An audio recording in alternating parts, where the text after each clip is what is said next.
Bismillahirrahmanirrahim. Alhamdulillahirabbil alamin. Hamdan katsiran thayyiban mubarakan fih kama yuhibbu rabbuna wa yardah. Shalatu wassalam ala nabiyyina Muhammadin wa ala alihi wa sahbihi ajma'in. Amma ba'd. Para santri sekalian rahimani wa rahimakumullah.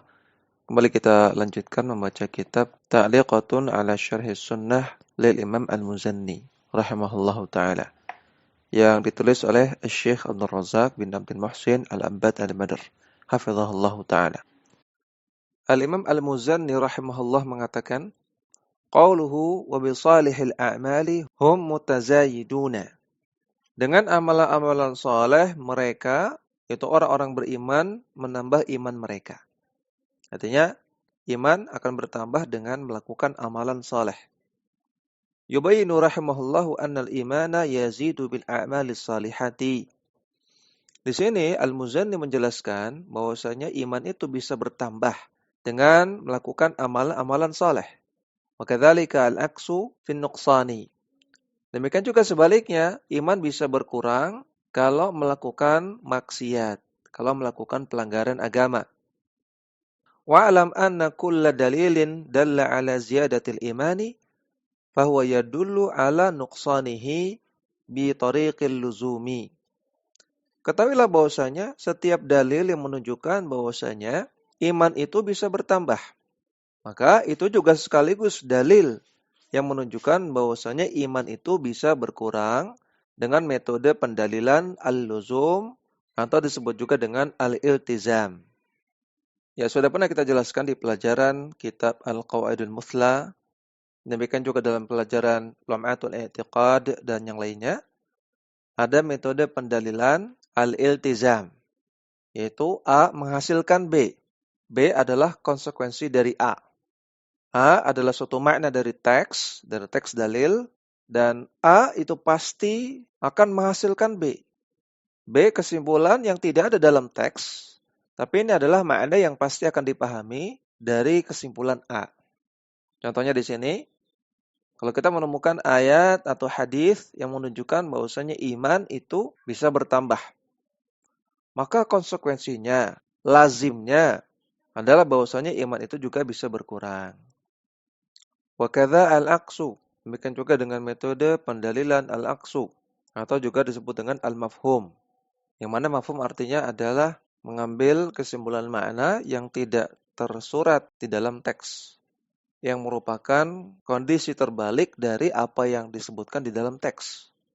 Contohnya di sini, li'anna ma jaza alaihi az-ziyadatu jaza alaihi an-naqsu. Karena segala sesuatu yang bisa bertambah tentunya juga bisa berkurang. Ketika ada teks ayat seperti Allah Subhanahu wa taala berfirman, "Wa idza tuliyat 'alaihim ayatuhu zadatuhum imana." Ketika dibacakan ayat-ayat Allah kepada mereka, bertambah iman mereka. Kesimpulan yang bisa kita ambil dari makna ayat ini adalah iman bisa bertambah. Maka sebaliknya, kalau iman bisa bertambah, berarti bisa berkurang. Nah, maka ini kan makna terbalik. Yang ini sebetulnya tidak ada dalam teks. Namun makna ini adalah konsekuensi dari teks. Nah, inilah yang disebut dengan mafhum atau al-aqsu. Qala al-Baihaqi rahimahullahu ba'da an dzakara jumlatan minal ayati al-musarrihati bi ziyadatil imani. Al-Baihaqi rahimahullah setelah menyebutkan sejumlah ayat yang secara tegas menyebutkan iman bisa bertambah. Al-Baihaqi mengatakan, "Fathabata bihadhil ayati anal imana qabilun liziyadati." Maka dengan ayat-ayat ini kita bisa menetapkan bahwasanya iman itu bisa mengalami penambahan. Wa idza kana qabilan liziyadati fa'udimat az-ziyadatu kana adamuha naqsan. Dan ketika iman bisa mengalami penambahan, ketika penambahan itu tidak terjadi, maka kondisi tersebut disebut dengan naqsan, berkurang. Dalam kitab Syu'abul Iman. Qala rahimahullahu aydan. Demikian juga Al-Baihaqi mengatakan, wa idza qabila ziyadata qabila an-naqsa. Ketika iman bisa mengalami penambahan, maka tentunya iman juga bisa mengalami penurunan. Dalam kitab beliau yang berjudul Al-I'tiqad. Nah, para santri sekalian, kenapa ada pembahasan masalah ini? Karena ada khilaf di antara ulama tentang istilah al-imanu yazidu wa yanqusu. Iman bisa bertambah dan berkurang.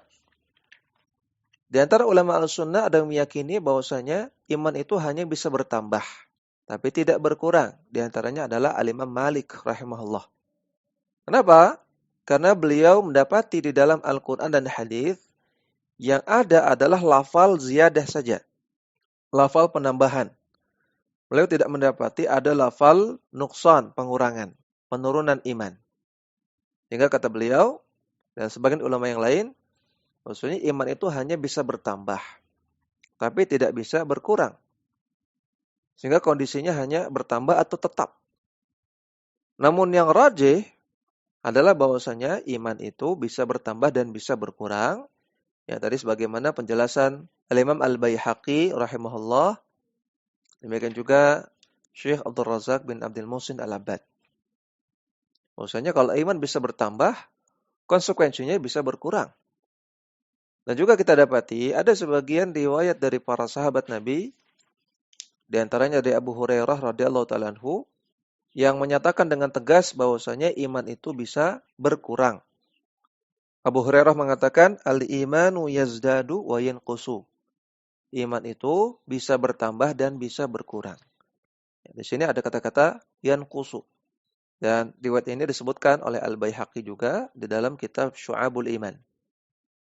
Maka kesimpulannya yang rajih adalah pendapat jumhur ulama Ahlussunnah yang mengatakan iman itu bisa bertambah dan bisa berkurang.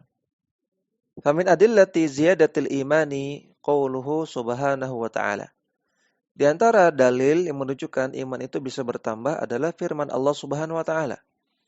Innamal mu'minuna alladzina idza dzukirallahu wajilat qulubuhum. Sesungguhnya orang-orang beriman itu adalah orang-orang yang ketika disebut nama Allah bergetar hati mereka. Wa idza tuliyat 'alaihim ayatuhu zadatuhum imana. Dan ketika dibacakan kepada mereka ayat-ayat Allah, bertambah iman mereka. Wa 'ala rabbihim yatawakkalun.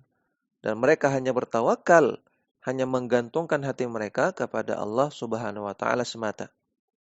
Surat Al-Anfal ayat kedua. Di sini syahidnya, syahid itu inti pendalilannya ada pada kata-kata wa idza tuliyat 'alaihim ayatuhu zadatuhum imana. Ketika dibacakan kepada mereka ayat-ayat Allah, bertambah iman mereka. Maka ini bantahan yang sangat jelas kepada orang-orang Murji'ah yang mereka meyakini iman itu tetap, tidak berkurang, tidak bertambah, fix. Padahal jelas ayat mengatakan zadatsum imana, iman bisa bertambah. Wa min adillati nuqsanil imani qaulun Nabi sallallahu alaihi wasallam la imana liman la amanata lahu. Di antara dalil yang menunjukkan bahwasanya iman itu bisa berkurang adalah sabda Nabi sallallahu alaihi wasallam, tidak ada iman bagi orang yang tidak menjaga amanah. Hadis riwayat Imam Ahmad disahihkan oleh Syekh Al-Albani dalam Sahih Al-Jami'. Fal haditsu dalilun ala anna man la amanata lahu faqad naqasa fihi syai'un min wajibati hadzal dini. Maka hadis ini dalil bahwasanya orang yang tidak menjaga amanah maka telah berkurang darinya bagian dari penunaian kewajiban agamanya. Fayadhhabu anhu kamalul imanil wajibi wa tamamihi. Maka hilang darinya kesempurnaan imannya. Wa yakunu bidzalika mu'minan naqisal imani. Sehingga dengan demikian dia menjadi seorang mukmin yang imannya kurang. Kalau iman itu tidak sempurna, berarti berkurang dari kondisi sempurna. Yang tadinya sempurna, full 100%, kalau dikatakan dia tidak sempurna imannya, berarti berkurang dari kondisi 100%. Entah 95%, entah 90%.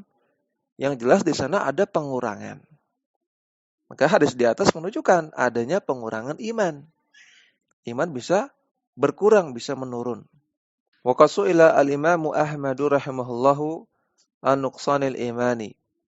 Dan Al-Imam Ahmad bin Hanbal rahimahullah pernah ditanya tentang apakah iman bisa berkurang. Qala, beliau mengatakan, man taqasat amanatu rajulin illa naqasa imanuhu.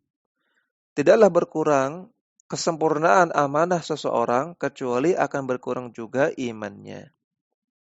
Dan tentunya masih banyak lagi dalil-dalil yang menunjukkan iman itu bisa berkurang. Di antaranya hadis yang mengatakan bahwasanya akan masuk surga orang yang di dalam dirinya ada iman walaupun sebesar biji sawi. Maka kata Nabi, iman bisa mengecil, bisa berkurang sampai sebesar biji sawi. Ini menunjukkan iman bisa berkurang. Demikian juga Nabi mengatakan bahwasanya iman itu ada 70 sekian cabang. Yang paling tinggi la ilaha illallah, yang paling rendah menyingkirkan gangguan dari jalan. Maka kata Nabi, iman ada yang tinggi, ada yang rendah. Menunjukkan iman bisa merendah, iman bisa berkurang. Dan dalil-dalil yang lainnya. Kemudian Al-Muzanni mengatakan, qauluhu wala yakhrujuna bidzunubi minal imani. Dan seseorang dengan dosa-dosa yang dia lakukan tidak serta-merta membuat dia keluar dari iman. Artinya dengan sekedar dosa yang tidak sampai syirik atau kufur, pada asalnya kita tidak boleh mengkafirkan pelakunya. Syekh Abdul Razak Al-Abbad mengatakan, fadzunubu wal ma'asi allati yajniha al-'abdu 'ala nafsihi la tukhrijuhu minal imani. Dosa-dosa dan maksiat yang dilakukan oleh seorang hamba kepada dirinya tidak membuat dia keluar dari cakupan iman. Talama annaha duna syirki billahi jalla jalaluhu.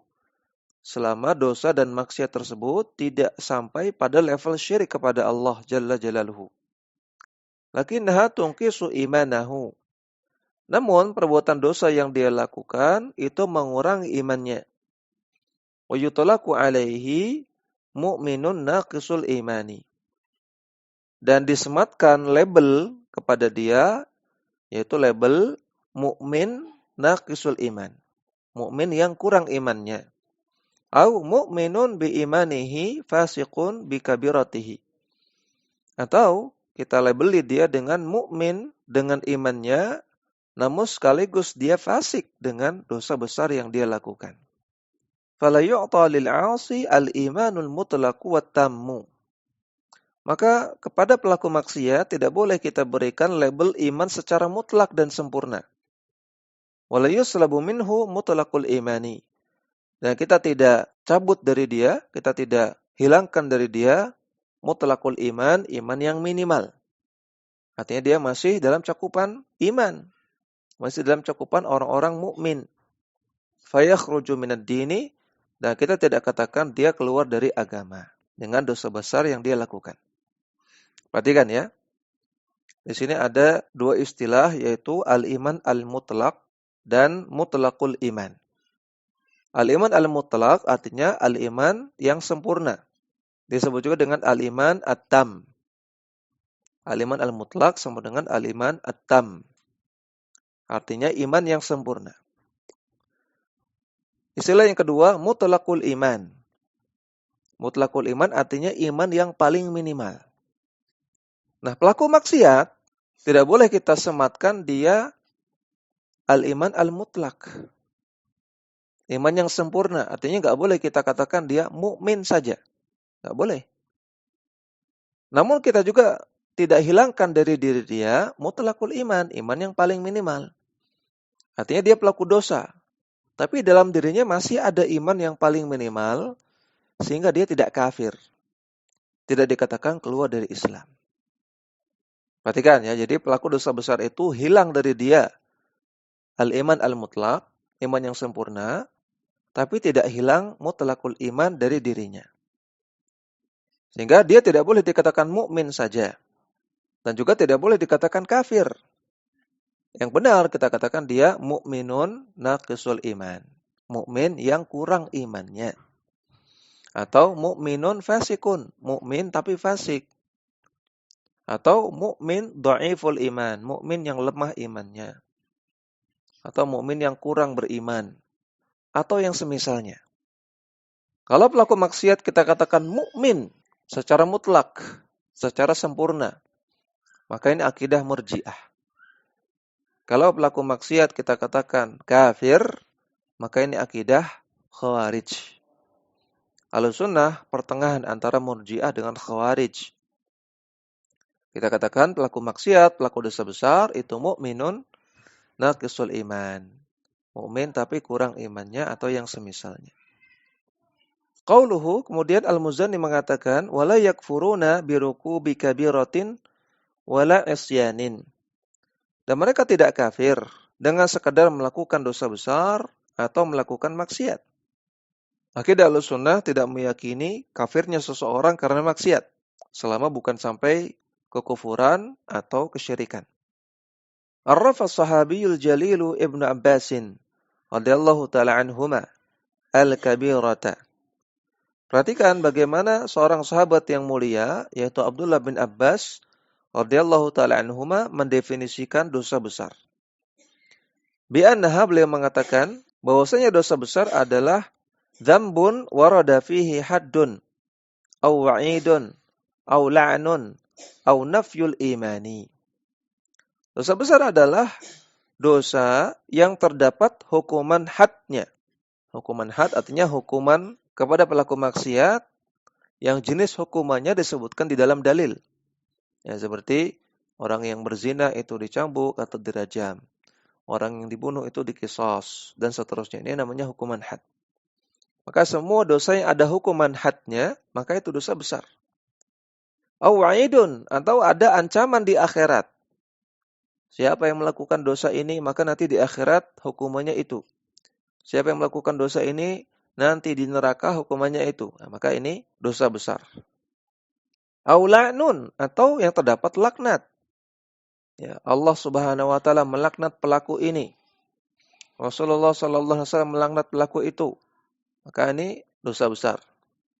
Au nafyul imani, atau dinafikan iman dari dirinya. Ya, seperti tadi, tidak ada iman bagi orang yang tidak menjaga amanah. Maka tidak menjaga amanah atau khianah adalah dosa besar.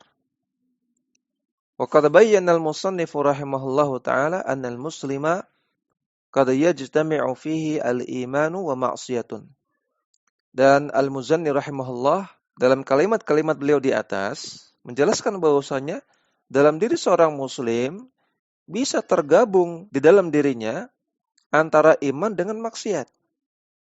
Artinya bisa jadi ada orang dia masih beriman, tapi secara bersamaan dia juga melakukan maksiat. Ini mungkin saja. Fala yakhruju an musammal imani bi fi'lihi li ba'dil kaba'iri. Dan dia tidak keluar dari cakupan iman ketika dia melakukan sebagian dosa besar. Ya anna ma'ahu mutlaqul imani. Karena dalam dirinya masih ada mutlaqul iman. Ingat tadi apa? Mutlaqul iman. Mutlaqul iman adalah iman yang paling minimal. Kama qala Nabi sallallahu alaihi wasallam, sebagaimana sabda Nabi sallallahu alaihi wasallam, arba'un man kunna fihi kana munafiqan khalisan. Ada 4 sifat yang andaikan 4 sifat ini dimiliki seseorang, maka dia adalah seorang munafik yang murni. Wa man kana fihi khaslatun minhunna kanat fihi khaslatun minan nifaqi hatta yada'aha. Dan siapa yang memiliki satu saja dari 4 sifat tadi, maka dia punya salah satu sifat orang munafik sampai dia tinggalkan sifat tersebut. Yaitu yang pertama, idza haddatsa kadzaba. Kalau dia bicara dia berdusta. Wa idza tumina khana. Kalau dia diberi amanah dia berkhianat. Wa idza ahada ghadara. Kalau dia membuat perjanjian dia melanggar perjanjian. Wa idza khasama fajara. Kalau dia berdebat, dia bertikai, dia melakukan kecurangan. Hadis riwayat Bukhari Muslim. Perhatikan kata Nabi di sini, kalau orang punya satu dari 4 sifat di atas, Nabi tidak katakan dia munafik, tidak. Nabi tidak katakan dia kafir, tidak. Namun Nabi hanya katakan dia punya salah satu sifat orang munafik. Sehingga di sini menunjukkan bahwasanya ketika seseorang melakukan satu maksiat atau satu dosa besar, tidak serta-merta membuat dia keluar dari Islam, tidak. Wa khalafat al-khawarij wal mu'tazilatu hadhihi al-aqidata. Adapun orang-orang Khawarij dan orang-orang Mu'tazilah, mereka menyelisihi akidah ini. Mereka menentang akidah ini. Allati dalla 'alaiha al-kitab was sunnatu. Padahal akidah ini ditunjukkan oleh Al-Qur'an dan As-Sunnah. Faqalu innal imana syai'un wahidun la yatajazza'u. Mereka mengatakan, orang Khawarij dan Mu'tazilah mengatakan bahwasanya iman itu hanya satu bagian, tidak bisa terbagi-bagi. Fa idza dhahaba ba'dhuhu dhahaba kulluhu. Kalau hilang sebagian dari iman, maka akan hilang seluruhnya. Walidha kana murtakibul kabirati dhahibal imani indal firqataini.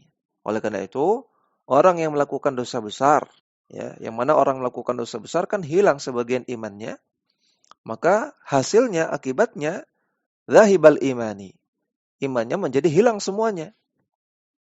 Indal firqataini menurut dua kelompok di atas, yaitu Mu'tazilah dan Khawarij. Nah, ini prinsip mereka. Jadi kata mereka nggak mungkin dalam diri seseorang muslim itu terkumpul antara iman dan maksiat. Kalau ada maksiat, langsung kafir. Imannya hilang. Tentu ini akidah yang sesat, akidah yang menyimpang.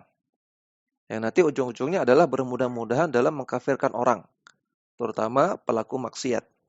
Lakin al-khawarija qata'u bikufrihi. Namun orang-orang Khawarij, mereka memastikan orang yang melakukan dosa besar itu kafir. Wa naza'athum al-mu'tazilatu fil ismi. Dan orang-orang Khawarij diselisihi oleh orang-orang Mu'tazilah. Artinya dalam masalah pemastian kekufuran mereka, orang Mu'tazilah tidak sepakat. Sehingga mereka naza'athum fil ismi. Punya istilah yang berbeda dengan orang Khawarij. Waqalu, orang Mu'tazilah mengatakan, nahnu la nusammihi mu'minan wala kafiran. Kami, orang-orang Mu'tazilah, tidak menamai pelaku dosa besar sebagai mukmin dan juga tidak menamai sebagai kafir. Ya, kalau tadi Khawarij langsung dinamai kafir. Kalau Mu'tazilah tidak. Tidak kita namai mukmin, tidak kita namai kafir. Wa innama huwa fi manzilatin bainal manzilataini. Namun pelaku dosa besar itu di antara dua kutub, di antara dua posisi. Tidak mukmin juga tidak kafir. Ai manzilatun bainal imani wal kufri. Itu maksudnya mereka ada pada posisi antara iman dan kafir. Wattafaqu jami'an annahu yaumal qiyamati khalidun mukhalladun fin nari jahannama. Walyadzu billahi. Namun antara Khawarij dan Mu'tazilah mereka sepakat bahwasanya pelaku dosa besar di hari kiamat mereka kekal selama-lamanya di neraka jahanam. Walyadzu billah. Jadi Khawarij dan Mu'tazilah mereka sepakat mengkafirkan pelaku dosa besar di akhirat. Statusnya di akhirat kafir, kekal di neraka selama-lamanya. Namun di dunia antara Khawarij dengan Mu'tazilah berbeda pendapat. Khawarij mengkafirkan pelaku dosa besar di dunia. Adapun orang Mu'tazilah tidak mengatakan kafir dan juga tidak mengatakan mukmin. Namun antara mukmin dan kafir. Adapun Ahlus Sunnah meyakini bahwasanya pelaku dosa besar itu masih mukmin, namun naqisul iman, imannya kurang atau dhaiful iman, imannya lemah. Dan di akhirat mereka ada kemungkinan mendapatkan syafaat. Tidak masuk neraka sama sekali. Dan ada kemungkinan mereka masuk ke neraka namun tidak kekal selama-lamanya di neraka. Ini keyakinan Ahlussunnah. Wa taqaddama min nususil wahyaini wa kalami ahli ilmi bal wa ijma'ihim ma yubtilu hadzal madhhab al-fasida. Dan telah berlalu nas-nas dari Al-Qur'an dan As-Sunnah dan juga perkataan para ulama, bahkan ini adalah ijma' ulama yang membatalkan akidah yang rusak tersebut.